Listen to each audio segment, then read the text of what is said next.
ہم نے پلے باندھ لیا، اپنے بچوں کو سمجھانا ہے، ہم اپنے اوپر قابو پائیں، اپنے اوپر قابو کریں بھی صحیح، دوسروں کو بھی سمجھائیں۔ ہمارے معاشرے میں دن بدن یہ بات بڑی بڑھتی جا رہی ہے، ہماری مائیں بہنیں، ہم خود کوئی معاملہ ہوا نہیں جی فلاں صاحب کے پاس ہے، ارے کوئی علم غیب جانتا ہے؟ میں آپ سے پوچھ رہا ہوں کہ کوئی بندہ علم غیب جانتا ہے؟ علم غیب تو اللہ تعالیٰ جانتا ہے۔ کوئی بندہ آپ کو بتا سکتا ہے آپ کا ہاتھ دے کر کہ آپ کی قسمت جو ہے وہ یہ ہے، آپ نے فلاں سال میں فلاں دن میں باہر جانا ہے، آپ کا کاروبار ایسے اچھا ہوگا، یہ ستارہ آپ کو یہ بتا رہا ہے، یہ انگوٹھی کے ساتھ میں نے ستارہ ملا دیا، یہ ایسے ہو جائے گا۔ ارے آپ مسلمان ہیں، ہم مسلمان ہیں، اللہ کو ماننے والے ہیں، اور یہ باتیں ہم کیوں کریں؟ ان باتوں پہ ہم یقین کیوں کریں؟ اس طرح تو اللہ کے نبی صلی اللہ علیہ وسلم پر جو آزمائشیں آئیں ہیں، پھر کیا کہیں گے؟ کسی نے وہ نظر بد، وہ 29ویں پارے میں درس قرآن ہم پڑھ رہے تھے فجر کی نماز کے بعد، تو اللہ نے فرمایا کہ اے نبی، یہ کافر جو ہے جو نظر میں ماہر ہے نا، نظر بد لگانے میں، یہ ان کو بلا کے لے آتے ہیں اور کہتے ہیں کہ جب یہ کلام پڑھیں نا، یعنی قرآن پڑھیں، نماز پڑھیں، قرآن میں نماز میں جب قرآن پڑھتے ہیں ویسے آپ تلاوت کرتے ہیں، تو وہ جو نظر بد لگانے والے مشہور آدمی تھے نا عرب میں، اس کی بڑی نظر لگتی ہے، اس کی بڑی، یہ پتھر پھاڑ دیتا ہے، یہ بندے مار دیتا ہے۔ انہوں نے ایسے لوگوں کو جمع کیا اور سرکار دو عالم صلی اللہ علیہ وسلم کے لیے آپس میں مشورہ کیا، اور پھر جن کی نظر لگتی تھی ان کو کہا کہ بھائی ایسا کرو کہ جب یہ کلام پڑھے نا قرآن، تو قرآن آپ کے اوپر نازل ہوا، اور آپ اندازہ لگائیں کہ جس قرآن کو جس نبی پہ رب نے نازل فرمایا، جب وہ نبی جب وہ کلام پڑھتے ہوں گے تو اس میں کتنی لذت ہوگی، جب وہ نبی وہ کلام پڑھتے ہوں گے تو اس میں کتنا مزہ ہوتا ہوگا۔ اس لیے کافروں نے کہا کہ جن کی نظر لگتی ہے ان کو جمع کرو، اور یہ نبی جب کلام پڑھے نا تو ان کو تیکھی نظروں سے، تیز نظروں سے دیکھو، ان کو نظر لگتی ہے۔ لیکن اللہ نے فرمایا ہے نبی، ان کو اس بات کا علم نہیں ہے، اس بات کو یہ جانتے نہیں ہیں کہ ساری طاقت تو میرے ہاتھ میں ہے، جو کرنا ہے میں نے کرنا ہے۔ اگر تیکھی نظروں سے کوئی دیکھیں گے، کوئی بری نظروں سے آپ کو دیکھیں گے، وہ تو آپ کا کچھ نہیں بگاڑ سکتے، کیونکہ مسلمان کا یہ عقیدہ ہے لا حول ولا قوت الا باللہ العلی العظیم، یہ ساری طاقتیں، ساری قوتیں وہ اللہ کے پاس ہیں،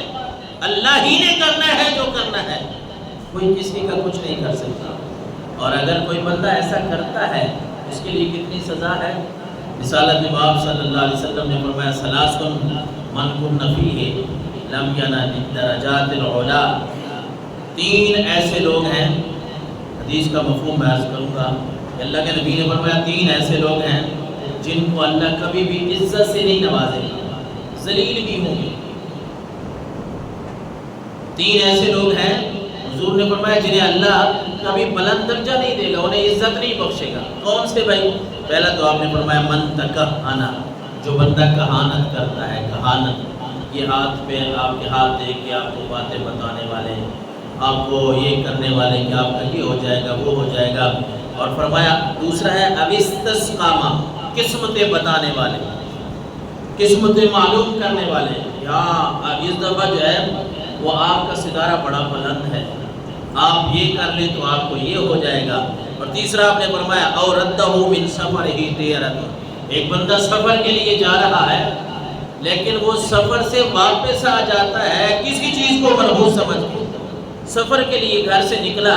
لیکن راستے میں جاتے ہوئے کہا کہ لوگ آج فلاں بندہ مل گیا، یہ تو بڑا منحوس ہے، لہذا میرا کام نہیں ہونا، واپس آ گیا۔ اللہ کے نبی نے فرمایا جو بندہ ایسا کرے نا، من تکہنا، جو کہانت کرتا ہے، کہانت کیا ہوتا ہے؟ ہاتھ دیکھنا،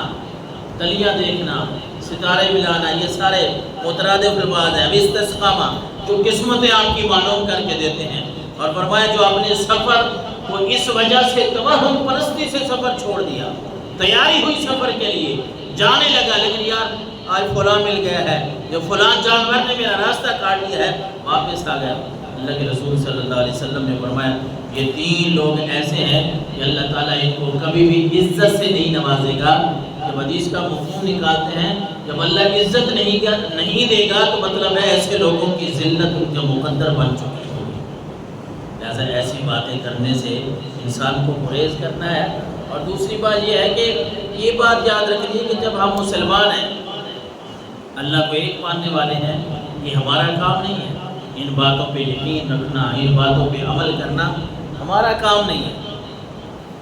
پھر موسیٰ علیہ السلام کی بات ہم پڑھ رہے تھے سورہ اعراف میں، آیت نمبر 131 ہے۔ اللہ تعالیٰ نے ان لوگوں کی بات بیان فرمائی، فَإِذَا جَاءَتْهُمُ الْحَسَنَةُ قَالُوا لَنَا هَٰذِهِ وَإِن تُصِبْهُمْ سَيِّئَةٌ يَطَّيَّرُوا بِمُوسَىٰ وَمَن مَّعَهُ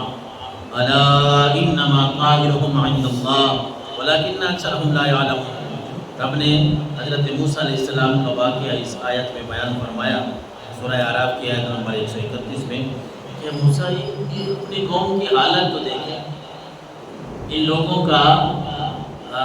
ذہنی پستی دیکھیں ان کی۔ فَإِذَا جَاءَتْهُمُ الْحَسَنَةُ قَالُوا لَنَا هَٰذِهِ، کوئی اچھائی مل جائے، کوئی بھلائی مل جائے، کہتے ہیں یہ ہماری وجہ سے ملی ہے۔ کوئی اچھائی مل جائے، مثلا بارش ضرورت ہے، بارش آ گئی ہے، فصل اچھے ہو گئے ہیں، کاروبار اچھا چل رہا ہے، کہتے ہیں لَنَا هَٰذِهِ، یہ تو ہماری وجہ سے ہے نا، ہم اچھے لوگ ہیں، ہماری وجہ سے اللہ تعالیٰ یہ کر رہا ہے، یہ دے رہا ہے۔ وَإِن تُصِبْهُمْ سَيِّئَةٌ يَطَّيَّرُوا بِمُوسَىٰ وَمَن مَّعَهُ، اور اگر کوئی انہیں برائی پہنچتی ہے،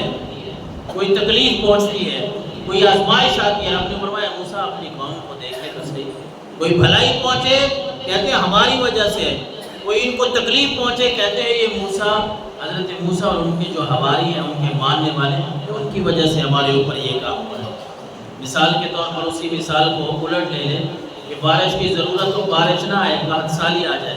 کہتے ہیں لوگ یہ حضرت موسیٰ اور ان کی جو ساتھ ان کے اوپر ایمان رکھنے والے ہیں، انہی نعوذ باللہ منحوس ہیں، انہی کی وجہ سے یہ کام ہوا ہے۔ تو اللہ تبارک و تعالیٰ نے فرمایا اے موسیٰ ان کی بات دیکھیں تو صحیح، فَإِذَا جَاءَتْهُمُ الْحَسَنَةُ قَالُوا لَنَا هَٰذِهِ وَإِن تُصِبْهُمْ سَيِّئَةٌ يَطَّيَّرُوا بِمُوسَىٰ وَمَن مَّعَهُ۔ اے موسیٰ اپنی قوم کی حالت دیکھیں، اچھائی ملے اپنی طرف نسبت کرتے ہیں، کہتے ہیں ہم بڑے اچھے ہیں، ہم بڑے چنگے ہیں،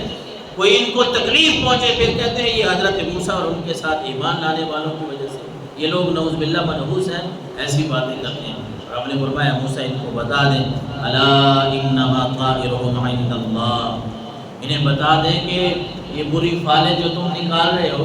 یہ بدگمانیاں، توہم پرستیاں جو تم نکال رہے ہو، یہ بدشگونیاں جو تم نکال رہے ہو، لا طائرهم عند اللہ، یہ منحوسیت تمہاری جو ہے یہ اللہ کے پاس ہے، منحوس تم ہو، اللہ نے تمہیں منحوس بنا دیا ہے، توحید کو تم نہیں مانتے، نبی کی نبوت کو تم نہیں مانتے، پھر منحوس تم ہو یا ہم ہیں؟ رب نے فرمایا الا انما طائرهم عند اللہ، اے موسیٰ ان کو بتا دو کہ میں اور میرے حواری، میرے ماننے والے وہ منحوس نہیں ہیں، اللہ فرما رہا ہے تو منحوس تو تم لوگ ہو، ولیکن اکثرهم لا يعلمون، لیکن اکثر لوگ جانتے نہیں ہیں۔ رب نے فرمایا اکثر لوگ اس بات کو جانتے نہیں ہیں، پرکھتے نہیں ہیں، کیونکہ ہو سکتا ہے میرے گناہ اتنے زیادہ ہوں، رب کی ہاں منحوس میں ہوں،